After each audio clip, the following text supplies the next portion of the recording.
Hi dears, ಕುಕ್ಕರಲ್ಲಿ matar paneer recipe unique ಆಗಿ ಈಸಿಯಾಗಿ ಟೇಸ್ಟಿಯಾಗಿ ಹೇಗೆ ಮಾಡೋದು ಅಂತ ನೋಡ್ಕೊಂಬರೋಣ.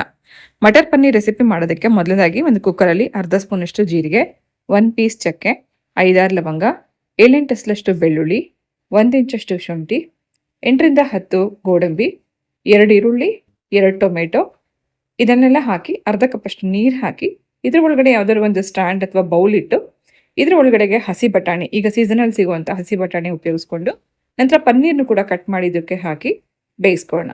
2 ವಿಸಿಲ್ ಫಸ್ಟ್ ಇದನ್ನು ಕೂಗಿಸ್ಕೋಬೇಕು. ಕುಕ್ಕರ್ ಪ್ರೆಷರ್ ಹೋದ್ಮೇಲೆ ಬಟಾಣಿ ಮತ್ತು ಪನ್ನೀರ್ನ ಸಪ್ರೇಟಾಗಿ ಇಟ್ಕೊಂಡು ಈ ಮಸಾಲಾನ ಮಿಕ್ಸಿ ಜಾರಲ್ಲಿ ಹಾಕಿ ನುಣ್ಣಗೆ ಗ್ರೈಂಡ್ ಮಾಡ್ಕೋಬೇಕು.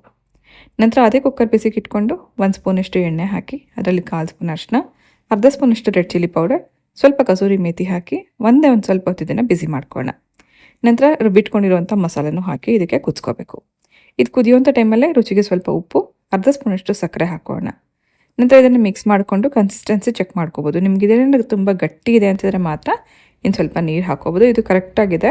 ನಂತರ ಇದಕ್ಕೆ ಬೇಯಿಸಿಟ್ಕೊಂಡಿರುವಂಥ ಬಟಾಣಿ ಮತ್ತು ಪನ್ನೀರ್ನು ಕೂಡ ಆ್ಯಡ್ ಮಾಡಿಕೊಂಡು ಈ ಮಸಾಲೆ ಜೊತೆಗೆ 1-2 ನಿಮಿಷ ಇದನ್ನು ಕುದಿಸ್ಕೋಬೇಕು. ಈ ರೀತಿ ಕುದಿಸೋದ್ರಿಂದ ಪನ್ನೀರ್ ಮತ್ತು ಬಟಾಣಿಗೆ ಉಪ್ಪು ಖಾರ ಎಲ್ಲ ಹಿಡಿಯುತ್ತೆ. ಇದೇ ಟೈಮಲ್ಲೇ 1 ಟೇಬಲ್ ಸ್ಪೂನಷ್ಟು ಫ್ರೆಶ್ ಕ್ರೀಮ್ ಹಾಕಿದ್ದೀನಿ.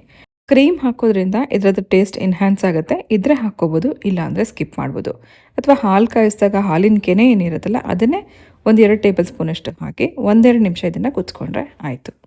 ಸೊ ಒಳ್ಳೆ ರುಚಿಯಾಗಿರುವಂಥ ಮಟರ್ ಪನ್ನೀರ್ ರೆಸಿಪಿ ರೆಡಿಯಾಗಿದೆ. ಸೊ ಈ ರೀತಿ ಮಾಡೋದ್ರಿಂದ ಕ್ವಿಕ್ಕಾಗೂ ಆಗುತ್ತೆ, ಮಸಾಲ ಚೆನ್ನಾಗಿ ಬೆಂದಿರುತ್ತೆ, ಹಾಗೆ ಬಟಾಣಿ ಮತ್ತು ಪನ್ನೀರೆಲ್ಲ ಸಾಫ್ಟಾಗಿರುತ್ತೆ.